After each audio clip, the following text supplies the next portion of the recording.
Hey friends, I'm Mr. Queso and welcome to the classroom.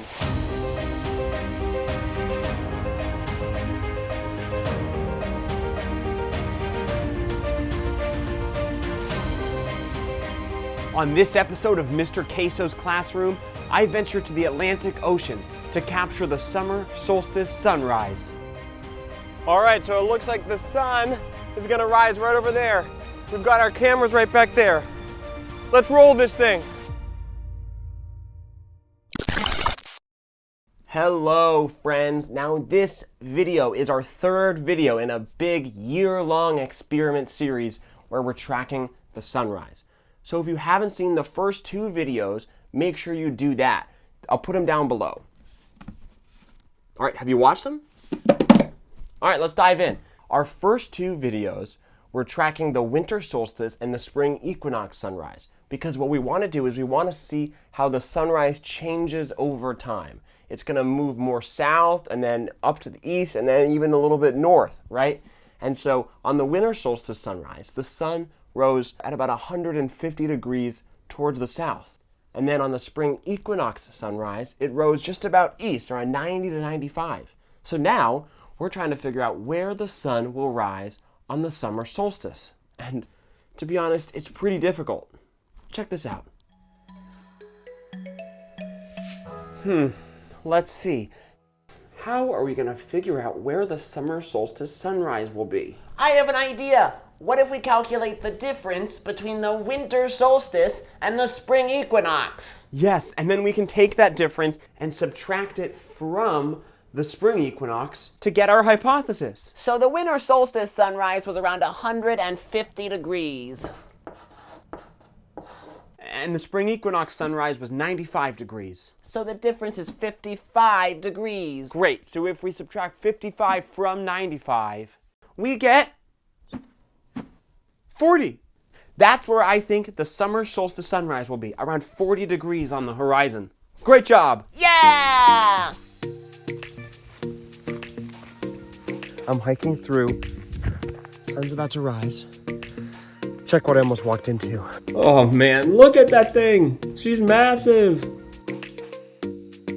So the sun is gonna rise right over here, and the winter solstice was way over here. All right, so this is the exact moment, the summer solstice sunrise. Right now you can just see the sun peeking over the horizon. This is good.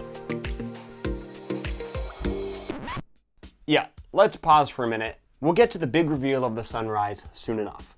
But first, what even is the solstice?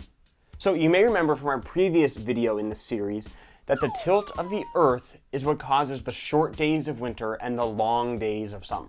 I'll explain all of this in more detail in a future video. But in short, when the hemisphere you live in my case the northern hemisphere, is tilted toward the sun, then our days are longer and we have summer. And when your hemisphere is tilted away from the sun, then the days become much shorter and you have winter. Let's say it's springtime and the Earth is revolving around the sun. The days are getting longer and longer until the Earth reaches a point in its orbit where it starts to turn the other direction, and the days start getting a little shorter and shorter. That day where things change, that's the summer solstice. That's the longest day of the year. And then everything after that starts to get shorter and shorter. All right, now that you know what the solstice is, are you ready to see the final image? Drum roll, please. Check it out. So take a look at this image. You can see the winter solstice sunrise all the way on the right, the spring equinox sunrise right in the middle, and the summer solstice sunrise on the left. And guess what? Our hypothesis was pretty close. I measured the sunrise at around 45 to 50 degrees on the horizon. While we weren't exact, we were still pretty close, which brings up a good point. The goal of our experiment was really just to capture an image showcasing the movement of the sun throughout the year. We didn't set out to get detailed measurements. I'm using just a basic compass and measuring the degrees with my eyeballs, so there's a lot of human error involved. Plus, the flaring of the sun and other atmospheric distortions can cause our measurements to be a bit off when we look out on the horizon. But that's okay, because the measurements We're just helping us achieve our true goal of capturing this image of all 3 sunrises. So there you go. Our project that started off with a little bit of failure back in December has turned into a major success. Working on this experiment has been a long but really exciting process, and there are so many more fun adventures that I have in store. So stay tuned, and remember, be curious and ask questions.